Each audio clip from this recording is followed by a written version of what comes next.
Okay, teammates, we are back once again. If this is your first time listening to the Move Swiftly podcast, welcome to the #1 show on innovative teamwork. Great to have you. Looking forward to having you back for more. To my regular listeners, we are here for a second time, actually, a husband and a wife on the show. Uh, I cannot tell you how excited I am to have them both on. I was actually, before we started recording, I was just telling them I'm hoping that they were both going to be on because the show has been from day one all about teamwork, all about navigating the entrepreneur, the tumultuous, crazy entrepreneur journey and figuring out how you're going to manage your personal and your professional life. So all that being said, Dr. Todd and Kim Saxton, welcome to the show. How are you? We are well, thank you, and really appreciate the opportunity to be here. So thanks for having us. Yes, thanks, Aswan, for asking us. I mean, we don't get asked how we are as a team very often, so that's kind of a fun topic. Well, you are on the show. You are on the #1 show of innovative teamwork. So, it's right in line. And the thing is about you guys, and like I said, I was been listening to you guys a lot today because as a business owner and as people that are navigating this world, whether it's college, currently you guys teach is it the University of Buffalo at Buffalo now? And It's University of Buffalo. That's a SUNY. It's the flagship SUNY, and so we're so excited to be here at this point in our careers. Yeah, no, I actually graduated from Stony Brook University, so Nice. I know that area. But you guys didn't start off in academia. You guys actually met. I grew up in Silver Spring, Maryland, and you Oh, guys wow. met Holy cow. actually in DC, where you were consulting a lot. And I'd love to. I'll give you the microphone for a second because I want to hear a little bit about how you're able to take that kind of that starting point where you're learning business. In my opinion, the best place to learn business. I might be a little bit biased, but knowing the way politics work and being in that area, learning how certain things are, to me, that's the best place to learn about business. So how are you able to turn that into something where you're now teaching business to young college students that are hungry and figuring out the landscape? So, talk a little bit about how you guys met and, how you got started, and we'll go from there. So I'll jump in. We were so lucky that we got hired into the consulting firm that we got hired into because what our jobs really entailed was figuring out an industry. So a client would come to us and say, "Hey, I think I want to get into this industry. How does it work?" And we would talk to people and find out what are the trends, who are the players, what's going on, what are the future prospects. Mhm. And then we would start asking some of them if they would like to be acquired as we were trying to set up these acquisitions for our clients. So it Hmm. was pretty cool in that day everything was on the phone, maybe a fax. And so we had these big books where you would look things up and you'd go to Mhm. conferences and try and sort all this stuff out. And so that has actually given us a window on business Mhm. broadly across all of our experiences. We tend to teach classes where students are engaged with actual businesses, Right. solving real problems. We bring a lot of hands-on learning into the classroom, and that comes because, in my first year in that company, I looked at printed circuit laminates, Mhm. hazardous solvent recycling, super premium ice creams, and Mhm. then hospital supply distribution. I Mhm. mean, Yeah. how wilder does that get? Yeah, that's a lot of different a lot of different avatars and a lot of different needs for a lot of different companies. And I'm glad you gave some context to it because, like you said, this was before digital, before Right. actually being able to have. I'm in Florida, you guys are in New York. Actually being able to have this type of interaction to where I mean, first time talking, and it's almost like we've known each other for years. But when it comes to doing your research back then, how were you able to, I guess, gauge what your client actually needed when you said you went out and you met people and you figured out? Because one of the things that I've learned nowadays is there's a lot of people who try to start businesses but they never figure out what their customer actually wants. They go put up a logo, they make a website, they write a book, and it's because they want to give people something, but it was before they actually figured out what your customer going to actually want and then offer the service. So how was it during those times before we had all this digital stuff that kind of can be a detriment? It can help, but it can be a detriment if you don't know where to actually research. So interesting that you raise that because I think one of the first lessons that we learned was what the clients came to ask us to do Hmm. was almost never what they really needed. Wow. So it wasn't just that and these were Fortune 500 and similar international firms, you Huh. know, savvy, well-paid executives, et cetera. Yeah. And when they would talk about either alliance prospects, acquisition prospects, or Mhm. market research and competitive positioning, um, they were often asking the wrong questions. But we learned that it's bad to sit in front of a client and say, "Well, you're stupid. That's a bad question." You're not supposed to do that. You can say it in your mind. Yeah, that's Don't right. let it come out of your mouth, right?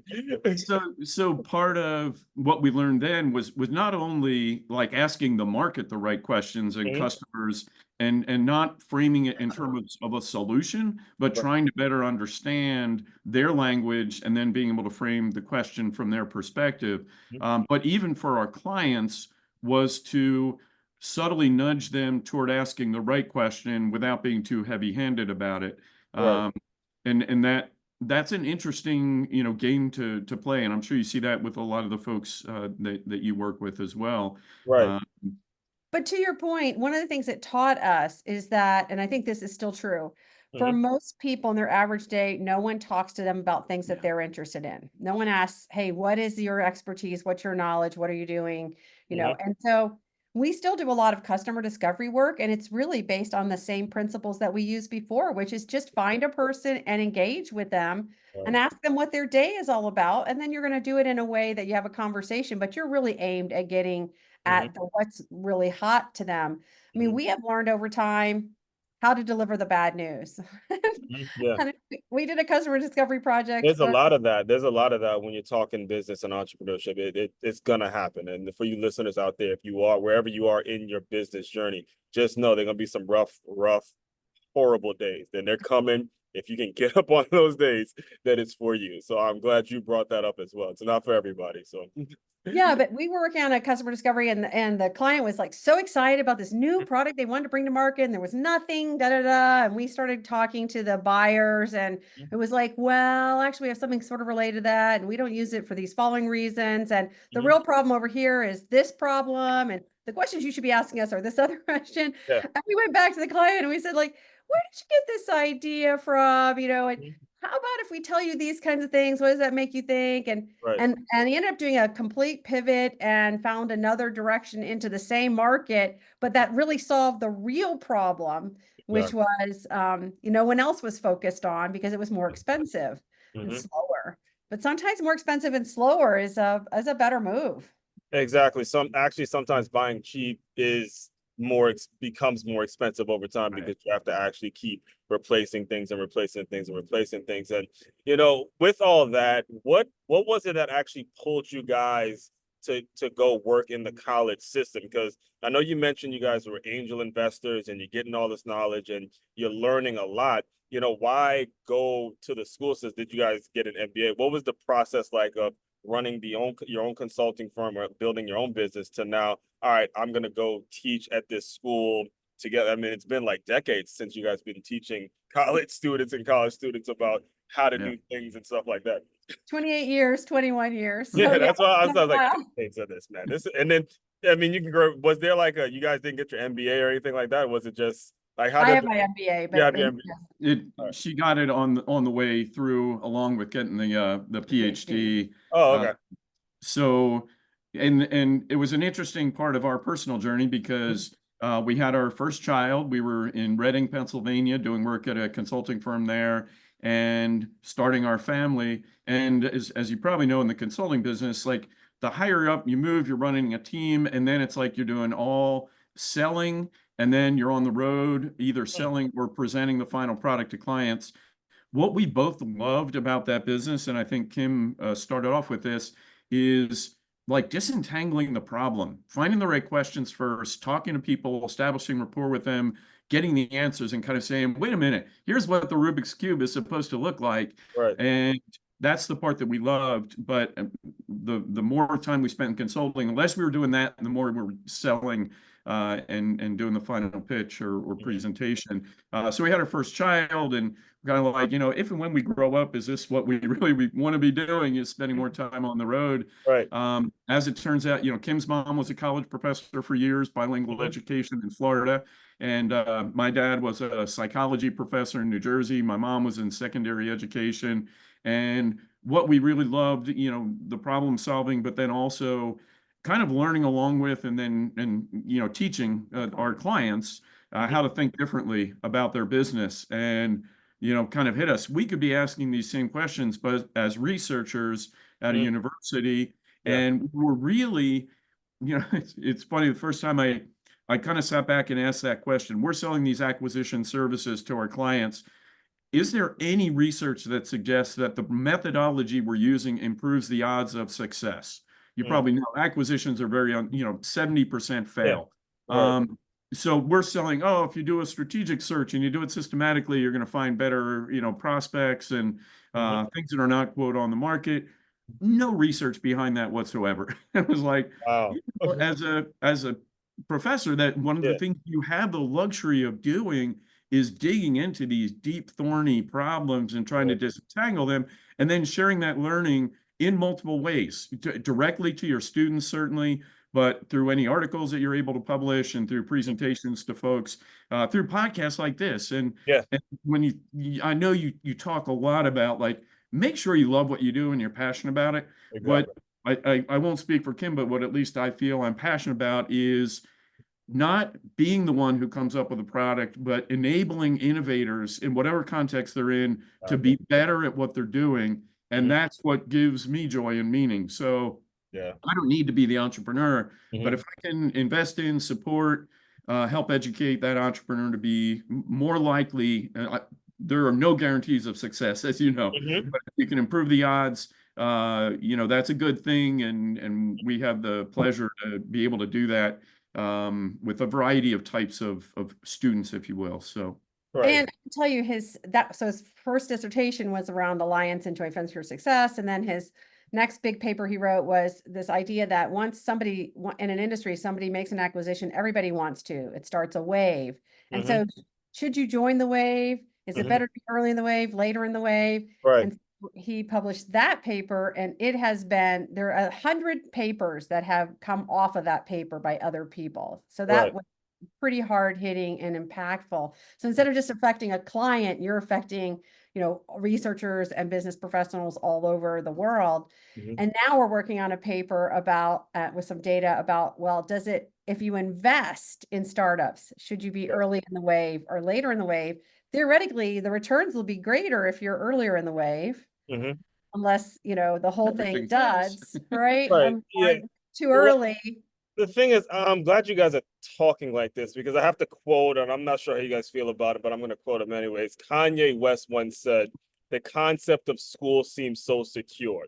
And you guys, as like people who weren't in academia, but you use the school system, and the school system is not using you. Now, I've been someone that has been to 3 different college. My first 3 years of college, I was on 3 different campuses. I was at a liberal arts college my freshman year, community college, and then a big public university. And that pull was like, I feel like I'm doing the right thing just because it's college. But there was also that feeling of being used by the system because there's so many options. And you guys actually are teaching to more so use the resources that college has to do your own research, to create your own publications, to put your own stuff out there. And that to me is so very important, because a lot of parents, a lot of people are wasting a lot of money just sending people off to college, not really knowing what to do, but having, when you take your approach where you're losing school as a way of doing your own thing, then it becomes beneficial to you. And I cannot stress how important that actually is.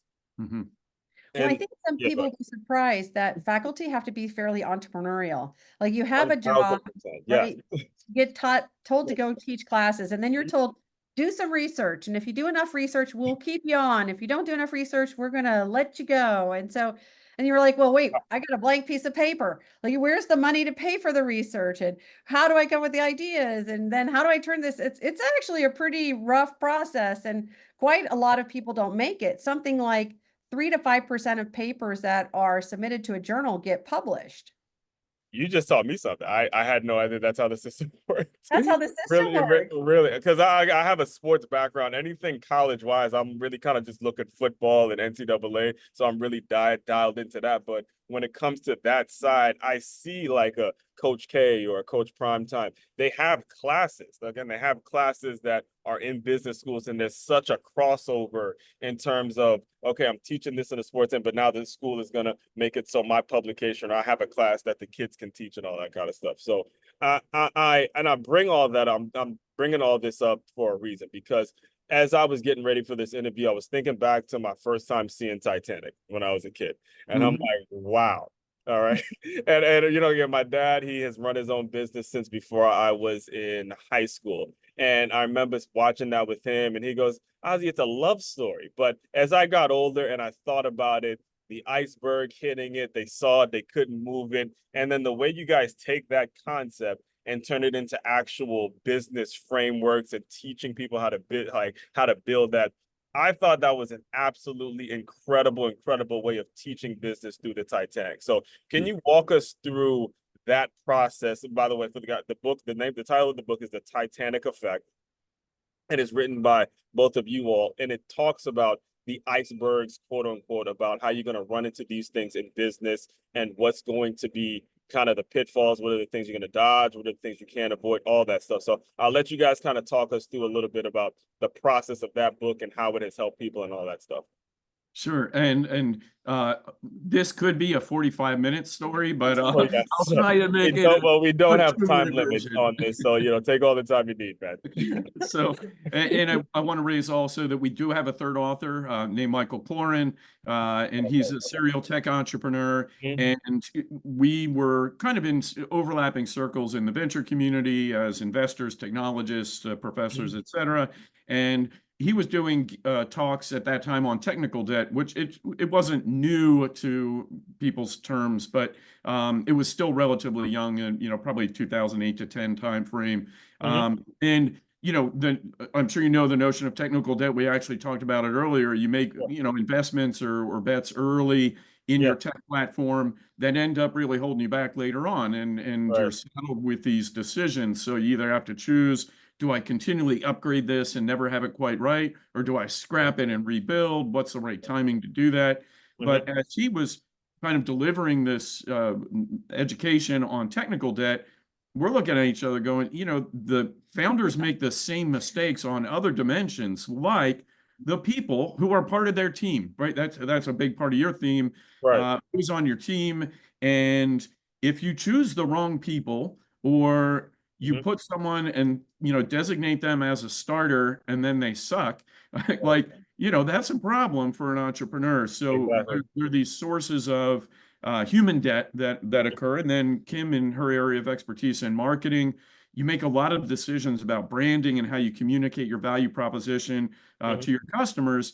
And then everybody pivots, right? You change in a new direction. Holy cow, we spent a year investing in a brand and a value proposition that we're no longer delivering on. How do we change? So that's also debt that you're digging out from. So we approached Michael, and we gave a joint presentation at a big angel investor conference about this notion of hidden debts. And we were talking about framing it.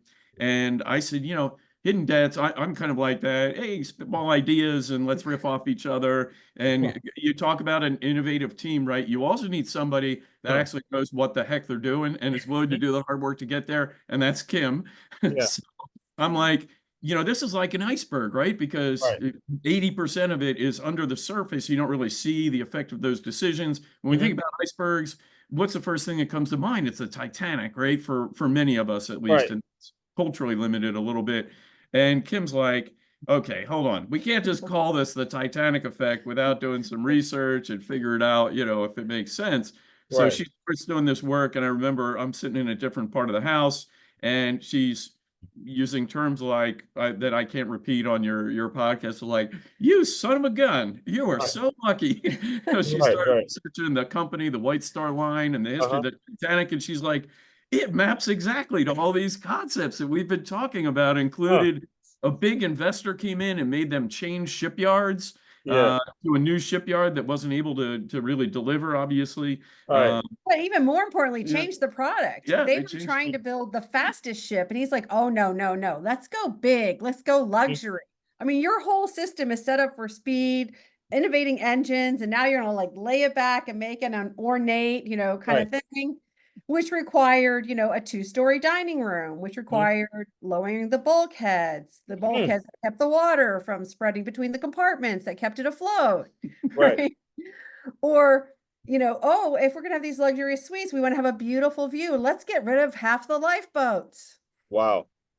So I'm curious now. When you use the term hidden debt, that strikes a lot of chords nowadays. All right, and I'm bringing that up because the book is it's like a lot of great books out there. It's evergreen, and you could read it now with the technology that we have now, and all of the people that are promising you this. Hey, I'm gonna do this, try a 30-day trial, and then you're gonna get charged this and all that. When you're talking about hidden debts, how do you recognize, how do you teach, especially your students now, how do you teach them to be aware of these hidden debts that they're being bombarded with literally I mean, I was in college 10 years ago, but I can only imagine now they're probably getting hit with all sorts of things, being that they're kind of exposed everywhere. I mean, if it was, as long as you have a damn Instagram account, there's people that can get to you and Right. figure out how to put you on this thing where now you're getting charged for something you had no idea you were getting charged for. Yeah, and I don't know that we expressly tackle those kinds of hidden Mhm. debts. I mean, we do a lot in our writing. Like we had a column in the Business Journal, and like to help people kind of navigate sort of the intricacies and crazinesses of the modern issues. Mhm. Um, but what we do with the hidden debts and we sort of focus on are in entrepreneurship and starting businesses. So in entrepreneurship classes, we go over those kinds of things that on the face of them look really great, and then you realize later are really bad ideas. I'll give you an example. Yeah. I had someone come to me and she's really excited, going to start a new company, and she had the money, and there were three of them that were going to come in together. And so she was going to hold on to 40% of the equity and give away 30% to each of them. And wouldn't that be great? Because she had the majority.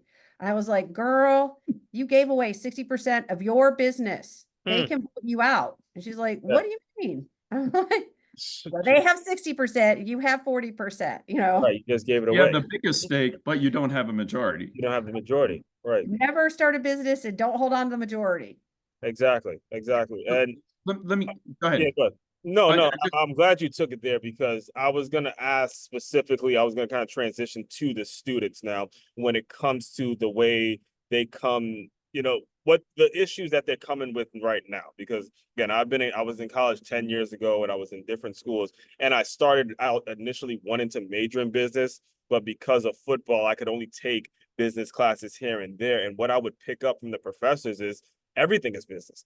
Every little thing you do, there's not going to be anything you do in this world that doesn't have some business related to it. So when it comes to how you're serving your students every day, can you just kind of speak a little bit about the challenges that they may be having, and what they don't know and what they're not being aware of as they're moving through this wacky world that we all currently living in right now? And I won't yeah, bring and, politics when it comes to that, by the way. So. Yeah. right. Yeah. Because It's like you said, we More might be on important. another 4 hours talking right. politics. Right. So very interesting you raise that because we're seeing live now the generations of students who spent most of high school virtual, during COVID, and they entered a couple years ago. Yeah. Now you're starting to get the groups that were middle school to lower levels of high school were, Mhm. virtual and then came back for 2 years. And now we're trying to make that transition to the college kind of environment, and everybody's navigating it. It's Yeah. not just them. It's Right. not just the professors. It's like the whole system Mhm. is trying to sort out where do we get the most value of interacting in person, Mhm. interacting synchronously like this, Mhm. um, or what can we do asynchronously where people can learn at their own pace on their own timing Right. and have to be as effective. And that doesn't work the same way for everybody and for every kind of topic. I wanted to come back because I think it's relevant to this question. Yes. So what I do, yes, we talk about the Titanic effect. We talk about sources of uncertainty. I have my students in every either strategy or entrepreneurship class I teach. I have what I call a success or failure story. They go out and find a company that they think is cool. And then they have to dig into where did they pivot? What changes did they make? Did they succeed or did they fail? And what can we all learn from that? Wow. And so they're going and they're identifying, holy cow, this is like that book, The Titanic Effect, where Yeah. Yeah. they get Yeah. one partner, a bunch of equity, and then Yeah. it owns them, right? Or Right. made a decision about their branding and decided that they were going to be a fuel additive, and then 2 years later they realized that they were actually a nutraceutical that they wanted people to eat. Well, guess what? You had the same brand out there say you're going to put it in your car. Now Yeah. you're going to put it in your body? I don't think so. Right. Right. Gonna Right. Right. fool a Yeah. lot of people. So they're finding these stories, going back to like Hydrox versus Oreos and Burt's Bees, but then Mhm. much more current.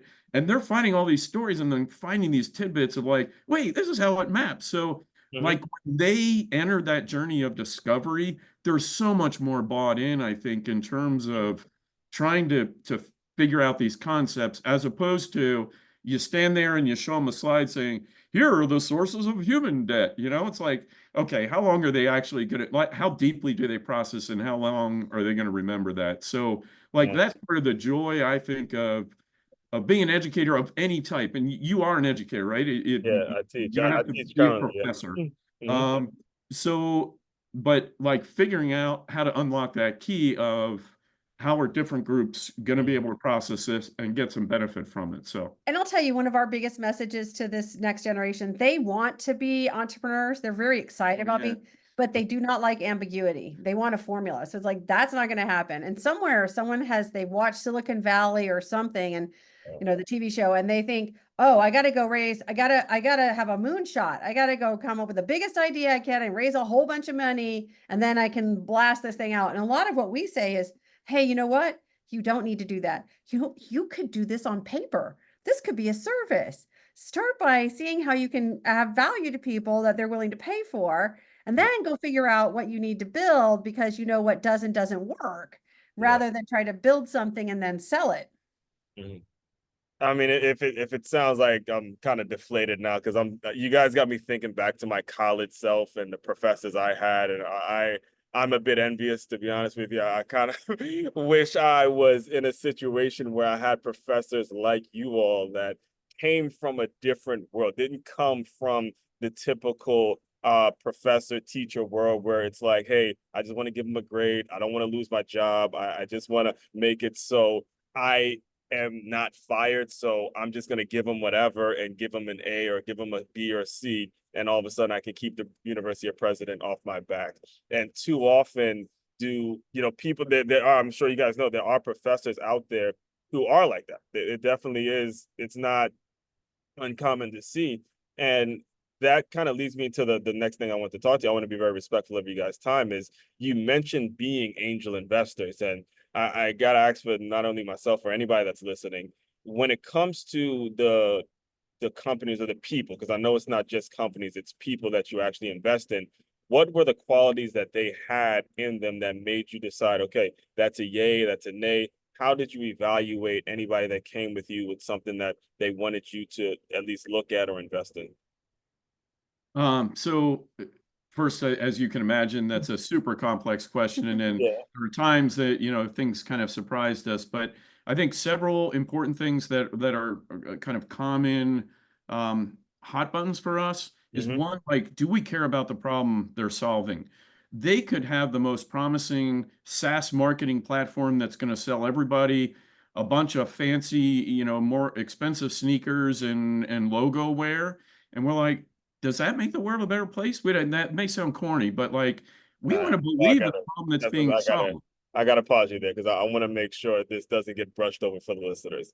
He started out saying it's a super complex problem, and then he immediately went to, a super complex question, and then he immediately went to, are you solving a problem? I don't know how better what I mean. Listen, guys, he could have cut the answer right there. What problem are you fixing? what problem are you actually waking up every single morning disgusted with, and you have to solve it, and you'll do whatever it takes to solve that problem. That's how you get people believing in what you do. That's how you get people really buying into whatever it is you're trying to do, is you're fixing a damn problem. You're not starting a business. No one cares about how great your tax ID is. No one cares about how cool your logo is or your website is. They care about what actual problem are you solving, and do you care enough about it to where you will go the distance, you will talk about it regardless, and you wake up in your sleep wanting to fix that problem. So I'm glad it was such a natural answer, Todd, that I had to make sure every listener caught that you got to be fixing a problem every single day, and it has to be piercing at your heartstrings, pulling at it to the point where you just can't even sleep until the damn thing gets fixed. So, okay, go ahead. I just want to make Yeah, sure so a about that. corollary to that is we also don't invest in eyeball businesses, where, you're selling eyeballs. You preaching That now. is You not a talking. problem we're interested in solving or supporting. Yes. There might be money to be made there, but Oh, we're yeah. just not going to make it that way. Yeah, That's the yeah. hard thing. The second thing I think that you also pointed out too, and we sort of separate them in our minds and talk about them separately, is that the person themselves, we believe, have the stick-to-itiveness to deal with the problems they're going to have. There's going to be challenges. Most of the days suck. What are you going to do on the sucky days? Are you going to keep going? Or are you going to roll over? And so we like to see somebody, I can tell you one of the businesses we invested in, the guy wanted to get into the business school. It was really hard to get in the business school. He didn't get in. So we're like, so what did you do? And so he mapped out everything he did to get as close to the business school and get done and run his business on the side. And so we're like, okay, you took that hit, you Yeah. found a solution, you went over to that school and this school and put together a custom degree. Okay, we like where you're going. Now what? Right.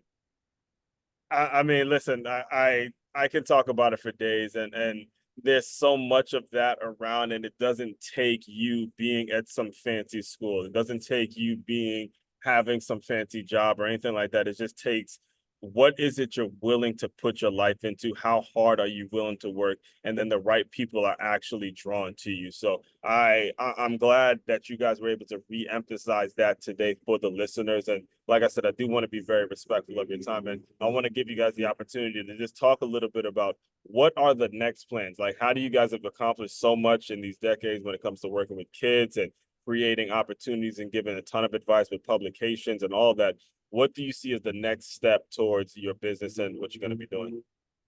So I only tell you this, if you think starting a business is hard, try moving your household after you've been someplace for 27 years. Yeah, that's what we didn't bring it up, but yeah, I was like Indiana, Buffalo. I wasn't sure how that happened. I was expecting to actually see the Indiana Hoosier pride and all that. But I'm like, the Buffalo, all right. Well, our daughters live in Buffalo. They said they were coming back to Indiana. We went over and talked to the school of management here, and they said, we'd love to have your help. And we said, oh, well, okay, I guess we're going to have to move. And now we've been moving. We're like, wow, this was a wholly more difficult task than we thought it would be. But I can tell you that we're here now. We're settled in. We love our neighborhood. We found all the things that bring us joy. And so now what we're looking for, we sort of have a no risk pass. Like, we've accomplished as a lot. So whatever we do from here on out is icing on the cake. And so we're tackling healthcare. Oh, excellent, excellent. So do the students that you had at Indiana, do they stay in touch with you and all that? Yeah, yeah, they do. And to be clear, so a lot of what we do and a lot of what universities are about is undergraduate teaching, but we've tended to teach older student populations. So not just undergrad, but for example, a physician MBA program where the average student is 46.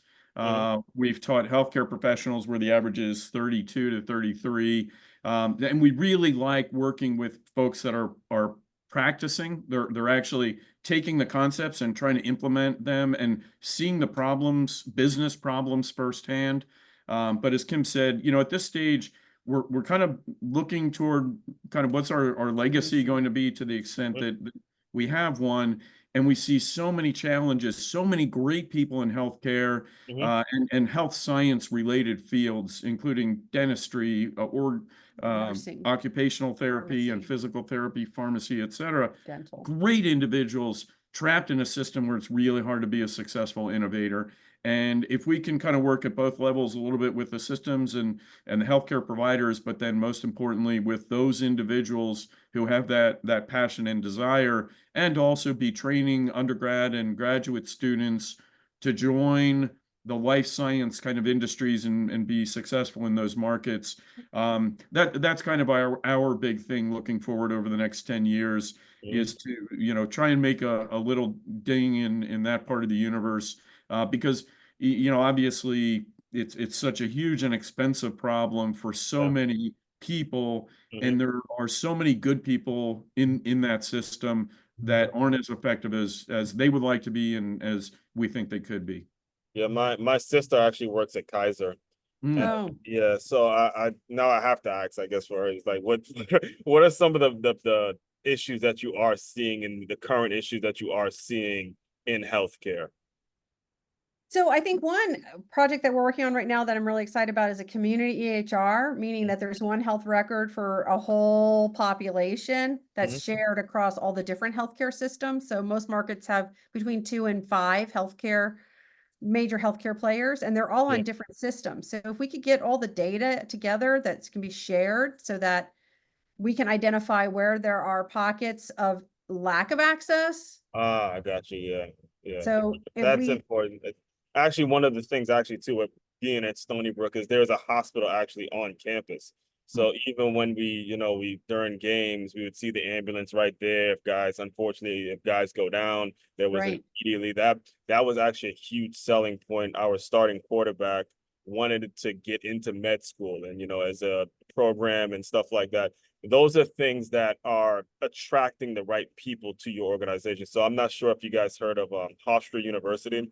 yeah, Yeah, they cut the football program to build a med school when I was there, to build nice. a medical school. So you definitely, I'll tell you, haven't been there, you're definitely in the right area, and you're going to be talking like they really invest a great deal when it comes to the healthcare, especially in that area. So And we're working with the dean of the medical school and mhm. her team to try and identify projects where business know-how can have a bigger impact and help them roll out some new ideas in a more effective manner. So we're really excited about having dual roles. There it is, man. Came full circle from DC meeting with these consultants to now medical professionals and deans of healthcare. I mean, you guys provide a great example of what life should be. So I'm thankful that we got to connect and we cross paths and all that. So before you go though, can you just tell people how they get in touch with you if they want to hear more, if they want to reach out? Where do you normally send people?